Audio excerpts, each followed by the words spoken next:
Assalamualaikum warahmatullahi wabarakatuh. Waalaikumsalam. Alhamdulillah rabbil alamin. Wassalatu wassalamu ala Rasulillah wa ala alihi wa ashabihi wasallam wa man tabi'ahum bi ihsan ila yaumil qiyamah, amma ba'd. Qala Allah ta'ala: Ya ayyuhalladzina amanu taqullaha haqqa tuqatih wa la tamutunna illa wa antum muslimun. Wa qala Rasulullah Muhammad sallallahu alaihi wasallam: Fa inna asdaqal hadits kitabullah wa khairul huda huda Muhammadin sallallahu alaihi wasallam wa syarrul umuri muhdatsatuha wa kullu muhdatsatin fid din bid'ah wa kullu bid'atin dhalalah wa kullu dhalalatin fin nar, amma ba'd. Ma'asyiral muslimin, jamaah salat subuh yang dirahmati oleh Allah Subhanahu wa taala. Alhamdulillah, puji dan syukur kita panjatkan kepada Allah Subhanahu wa taala dengan segala bentuk pujian, di mana seluruh makhluk-makhluk Allah Subhanahu wa taala memuji Allah Subhanahu wa taala. Sebagaimana Nabi Ibrahim berselawat kepada Nabi Muhammad sallallahu alaihi wasallam. Oleh karena hadirin jemaah salat subuh Allah Subhanahu wa taala, maka kita tidak henti-hentinya untuk bersyukur kepada Allah Subhanahu wa taala. Maka pada kesempatan yang berbahagia ini, di penghujung tahun Hijriah ini, atau bertepatan dengan tanggal 29 Juli atau 29 Zulhijjah, beberapa hari lagi kita akan memasuki tahun baru Islam 1443 Hijriah. Hadirin yang dimuliakan Allah Subhanahu wa taala, pada kesempatan yang berbahagia ini saya akan menyampaikan satu buah nasihat dari sahabat yang mulia, yaitu Umar bin Khattab radhiyallahu anhu. Sebagaimana yang diriwayatkan oleh Imam Malik rahimahullah dalam kitab beliau, dari Ibnu Syihab dan dari Abu Bakar bin Sulaiman bin Hasmah, beliau mengatakan anna Umar bin Khattab faqada Sulaiman bin Hasmah fi salat as-subuh. Bahwasanya Umar bin Khattab tidak menjumpai Sulaiman bin Hasamah pada waktu salat subuh. Wa anna Umar bin Khattab ghada ila as-suq. Kemudian Umar pun setelah salat subuh beliau berangkat ke pasar. Kemudian berjumpa dengan ibunya Sulaiman bin Hasamah di tengah jalan. Maka Umar pun bertanya kepada ibunya Sulaiman bin Hasamah. Beliau bertanya, "Ya Ummu Sulaiman, lam ara Sulaiman fi salatis." Wahai Ummu Sulaiman, saya tidak menjumpai Sulaiman pada salat subuh tadi di masjid. Ini Umar bin Khattab yang bertanya kepada ibunya Sulaiman bin Hasamah. Kemudian ibunya pun berkata, "Innahu bata yusalli fa ghalabathu aina." Wahai Umar, Sulaiman tadi malam salat malam semalam subuh. Fa ghalabathu aina, sampai dia pun tertidur nyenyak, ya, ngantuk yang begitu berat, sehingga beliau pun tidak berangkat ke masjid salat subuh jamaah. Apa ungkapan Umar pada saat itu? Umar pun mengatakan, la an ashhada salat as-subh fi jama'atin ahabbu ilayya min aquma laylatan. Aku menghadiri salat subuh berjamaah di masjid itu lebih aku sukai daripada salat tahajud atau salat malam semalam subuh. Ini pesan Umar bin Khattab. senada dengan apa yang telah disampaikan oleh Rasulullah SAW ketika beliau selesai sholat subuh, beliau bertanya, Rasulullah bertanya, asyhadu fulan, wahai para sahabat, apakah si fulan hadir pada sholat subuh hari ini? Para sahabat menjawab, tidak ya Rasulullah. Kemudian Rasulullah pun bertanya kembali, asyhadu fulan, wahai sahabat, apakah si fulan hadir pada saat ini sholat subuh? Tidak ya Rasulullah. Maka Rasulullah pun mengatakan, inna hadaini sholatain asqalu ala sholawat ala munafiqin, asqalu sholawat ala munafiqin. Sesungguhnya dua sholat ini, yaitu sholat isya dan sholat subuh, asqalu sholawat ala munafiqin, adalah sholat yang paling berat yang dilakukan oleh orang-orang munafik. Itu sholat isya dan sholat subuh. Walau ta'lamuna ma fihima, sekiranya mereka mengetahui keutamaan sholat subuh dan sholat isya berjamaah di masjid, seandainya mereka mengetahui kelebihan dan keistimewaan sholat subuh berjamaah dan sholat isya berjamaah di masjid, la ataitumuhuma walau habwan ala rukani.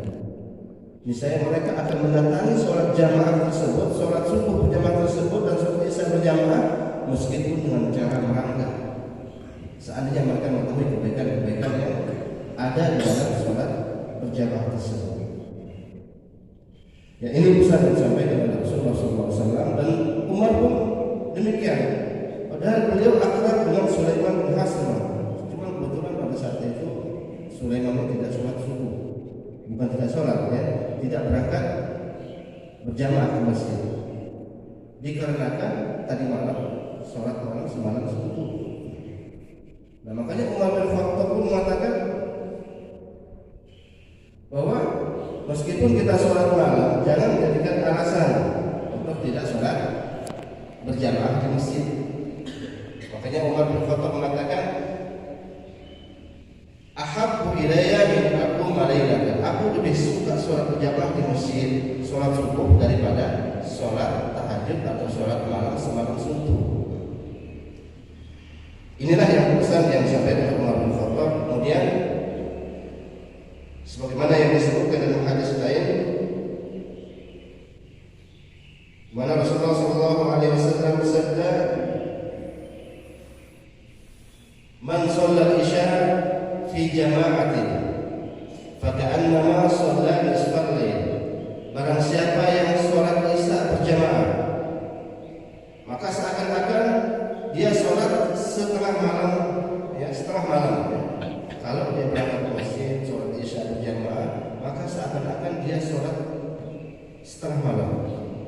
Kemudian, wa man shalla al-fajr wa man shalla subha fi jama'atin faka'annama shalla al-laila kullah. Maka barang siapa yang sholat subuh berjamaah, maka seakan-akan dia sholat semalam suntuk.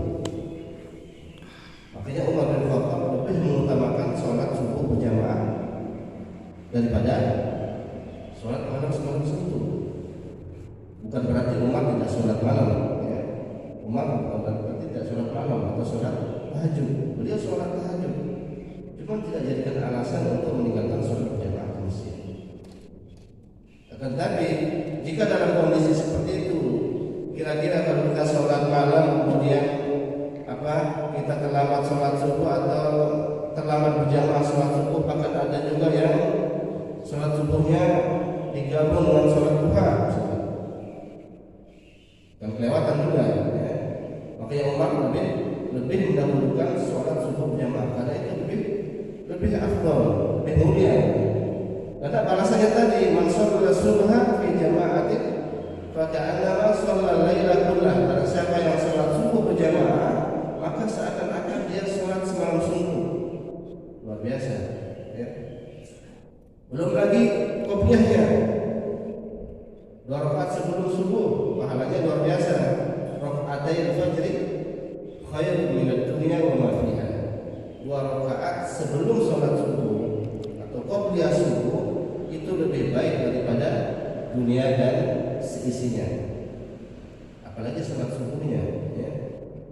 Berjamaahnya sudah luar biasa caranya, apalagi sholat wajibnya. Kemudian pada saat itu pun Umar bin Khattab saking semangatnya menjaga sholat subuh berjamaah, pada malam beliau ditikam, ya, beliau sampai berdarah-darah. Maka pada saat itu Miswar bin Makhramah, beliau mendatangi rumahnya Umar bin Khattab untuk membangunkan sholat subuh. Beliau masuk ke rumahnya Umar bin Khattab, kemudian membangunkannya, dan Umar pun bangun, ya, dan berangkat sholat subuh berjamaah. Umar pun mengatakan, la hadza fil Islam man libantar sholat. Tidak ada kebaikan dari Islam bagi orang-orang yang meninggalkan sholat subuh berjamaah. Bahkan Umar pada saat itu sampai lukanya pun sampai meneteskan darah, ya, pada saat itu, pada malam ditikam, ya, pada malam beliau ditikam, itu sempat dibangunkan oleh Miswar bin Makhramah. Beliau pun terbangun dan berangkat ke masjid sholat berjamaah. Bahkan lukanya pun masih meneteskan darah pada saat sholat jamaah tersebut. Ini saking beliau menjaga sholat berjamaah. Kemudian sebagaimana Miswar Al-Makhramah mengatakan, Fasalla Umar wa jurhahu yas'abu damam. Umar pun sholat subuh berjamaah wa yas'abu damam, dan lukanya pun meneteskan darah yang begitu segar, masih segar, ya. Karena pada malamnya ketika masih dia sempat berangkat ke masjid dan sholat berjamaah. Nah, ini diantara pesan yang disampaikan oleh Umar bin Khattab kepada kita semua. Mudah-mudahan kita semua bisa menjaga sholat berjamaah di masjid, agar kita bisa menjaga perintah Allah Subhanahu wa taala, dan tentunya kita mengharapkan pahala yang terbesar dari Allah Subhanahu wa taala. Kemudian berikutnya, Rasulullah SAW telah menyebutkan di antara keutamaan kita sholat berjamaah, Rasulullah bersabda, "Dzukira inda Rasulullah sallallahu alaihi wasallam rajulun nama lailatan hatta asbah." Rasulullah menyebutkan seorang yang tidur pada malam hari sampai dia terlewati sholat subuhnya, sampai siang hari. Rasulullah mengatakan, "Dzaka rajulun bala syaitan fi udhunayhi." Itulah laki-laki atau seseorang yang telinganya dikincing oleh syaitan. Dalam hadis lain disebutkan fi udhunihi. Kalau dalam hadis ini disebutkan fi udhunayhi, di kedua telinganya. Yang hadis lain disebutkan udhunihi, di telinganya. Kemudian beliau pun bersabda, kami mendatangi seorang yang berbaring. Ini beliau menceritakan bahwa beliau sudah bermimpi, ya. Beliau bermimpi, kami mendatangi seorang yang berbaring dan yang lain berdiri. Satu orang berbaring, satu orang berdiri dalam mimpi beliau, ya. Dalam mimpi Rasulullah SAW. Yang berdiri memegang batu, yang sambil berbaring dia tertidur, kemudian yang berdiri melemparkan batu tersebut ke kepalanya orang yang tertidur tadi. Kemudian batu pun dilemparkan ke kepalanya sampai kepalanya pecah. Nah, sampai kepalanya pecah, dia pun mengejar batu yang berdiri tadi. Batu dikejarnya dan diambilnya dan dikembalikan lagi kepada orang yang berdiri tadi. Kemudian tidak lama kepalanya kembali seperti semula. Hanya pun yang berdiri tadi pun melempar lagi kepada orang yang tertidur tadi sampai pecah. Begitu terus menerus, ya. Kemudian Rasulullah mengatakan, ada pun orang yang pertama, laki-laki yang pertama yang berdiri tadi, yang beliau datangi, itu sedang kepalanya pecah dengan batu. Itu adalah seseorang yang mempelajari Al-Quran, namun ia menolaknya, dan ia tidur sampai meninggalkan sholat wajib. Dia semangat belajar Al-Quran sampai tertinggal sholat wajibnya. Dia setiap waktu dia membaca Al-Quran, belajar Al-Quran, belajar tafsirnya, tapi sampai dia meninggalkan sholat wajibnya. Maka itu hukuman bagi orang-orang yang meninggalkan sholat wajib. Kemudian keutamaan salat subuh sebagaimana yang disebut oleh Rasulullah SAW, "Man shalla subha fa huwa fi dhimmatillah, fala yatlubannahu Allah min dhimmatihi bi syai'in fayudrikahu fayakubahu fi nari jahannam." Barang siapa yang salat subuh, maka ia berada dalam lindungan Allah Subhanahu wa taala pada hari itu. Artinya orang yang salat subuh berjamaah di masjid, maka Allah akan melindungi dia pada hari ini. Allah akan memberikan keamanan pada orang tersebut pada hari ini sampai sore hari. Oleh karena itulah janganlah menyakiti orang yang salat subuh tanpa jalan yang benar.